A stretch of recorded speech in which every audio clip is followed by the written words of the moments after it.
This is Edge of Darkness. Each player plays as a guild master, vying for control in the city, influence over the citizens and the patricians in the city, which are represented by the cards, the support of the citizenry, which is represented by prestige points. We're trying to recruit additional or train additional agents into our guild, and we're going to get a lot of points from defending the city from the constant threats, which are represented over here in this tower. The prologue round and then 8 rounds. In each round there's a draft phase and then a resolution phase. The game plays out of one central deck of cards, which is laid out in a tableau on the table. And everybody's going to be drawing from and discarding to the same deck. So we're all group deck building one central deck. When I draw, I would just draw the top 3 cards, or I could spend influence to skip cards. And then on our respective turns, we're going to be crafting cards. So there's 10 advancements out here, and they're all free. But how they're balanced is a requirement to use a certain number of workers, essentially, what we call agents. So you have this limited pool of agents that you have to spread amongst the abilities. So if you get a handful of actions, and they're all great, but they all take workers,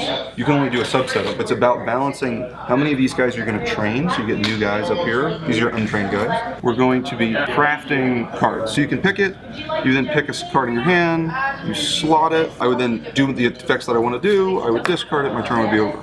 And this flips like a deck builder, right? So when this deck runs out, we shuffle the discard pile. Everyone's going to start with a certain number of cards that are aligned to their guild. And then there's a bunch of neutral cards in the deck. If you were to draw my card into your hand, and maybe my card has several good effects on it, each effect you want to use, you have to pay me. So controlling cards in the deck means other people are going to be drawing your cards, paying you for them.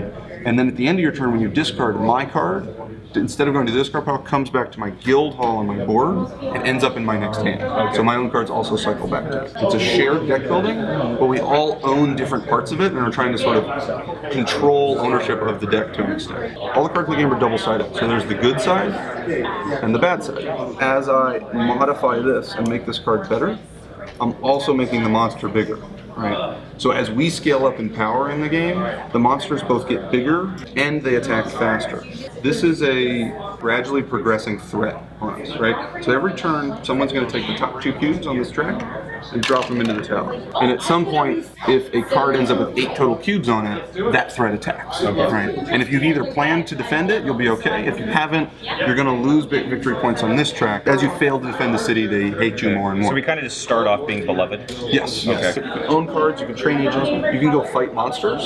So you can get enough attack strength and you can go kill the guy before he attacks you. These are always during victory points towards the end of the game as well. So there's a number of different paths to victory.